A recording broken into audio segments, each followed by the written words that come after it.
ഈശോ മിശിഹായ്ക്ക് സ്തുതിയായിരിക്കട്ടെ. പ്രിയമുള്ളവരെ, വചനം പഠിക്കാനായിട്ട് ഏവരെയും സ്വാഗതം ചെയ്യുന്നു. ഈ ആഴ്ച പഠിച്ച ആദ്യത്തെ 2 വചനങ്ങൾ നമുക്കൊന്ന് ഓർത്തു നോക്കാം. സംഖ്യ 23:23 യാക്കോവിന് ആഭിചാരം ഏൽക്കുകയില്ല, ഇസ്രായേലിനെതിരെ ക്ഷുദ്രവിദ്യ ഫലിക്കുകയുമില്ല. കൊളോസസ് 3:21 പിതാക്കന്മാരെ, നിങ്ങളുടെ മക്കളെ പ്രകോപിപ്പിക്കരുത്, പ്രകോപിപ്പിച്ചാൽ അവർ നിരുന്മേഷരാകും.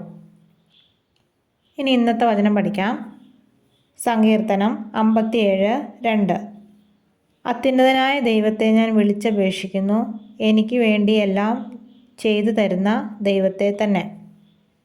ഇത് നമുക്ക് 3 പ്രാവശ്യം ആവർത്തിച്ച് പറഞ്ഞ് പഠിക്കാം. സങ്കീർത്തനം 57:2 അത്യുന്നതനായ ദൈവത്തെ ഞാൻ വിളിച്ചപേക്ഷിക്കുന്നു, എനിക്ക് വേണ്ടി എല്ലാം ചെയ്തു തരുന്ന ദൈവത്തെ തന്നെ.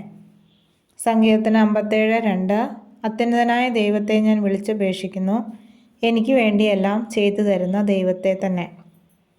സങ്കീർത്തനം 57:2 അത്യുന്നതനായ ദൈവത്തെ ഞാൻ വിളിച്ചപേക്ഷിക്കുന്നു, എനിക്ക് വേണ്ടി എല്ലാം ചെയ്തു തരുന്ന ദൈവത്തെ തന്നെ. ഇതെല്ലാവരും ബുക്കിലേക്ക് എഴുതുകയും പഠിക്കുകയും ചെയ്യുക. ഇനി കഴിഞ്ഞ ആഴ്ച പഠിച്ച വചനങ്ങൾ ഒന്നുകൂടി ഓർത്തു നോക്കാം. മത്തായി 7:12 മറ്റുള്ളവർ നിങ്ങൾക്ക് ചെയ്തു തരണമെന്ന് നിങ്ങൾ ആഗ്രഹിക്കുന്നതെല്ലാം നിങ്ങൾ അവർക്ക് ചെയ്യുവിൻ. ഉൽപ്പത്തി 12:2 ഞാൻ നിന്നെ വലിയൊരു ജനതയാക്കും, നിന്നെ ഞാൻ അനുഗ്രഹിക്കും, നിന്റെ പേര് ഞാൻ മഹത്തമമാക്കും, അങ്ങനെ നീ ഒരു അനുഗ്രഹമായിരിക്കും. ഫിലിപ്പി 4:19 എൻ്റെ ദൈവം തൻ്റെ മഹത്വത്തിൻ്റെ സമ്പന്നതയിൽ നിന്ന് യേശുക്രിസ്തു വഴി നിങ്ങൾക്ക് ആവശ്യമുള്ളതെല്ലാം നൽകും.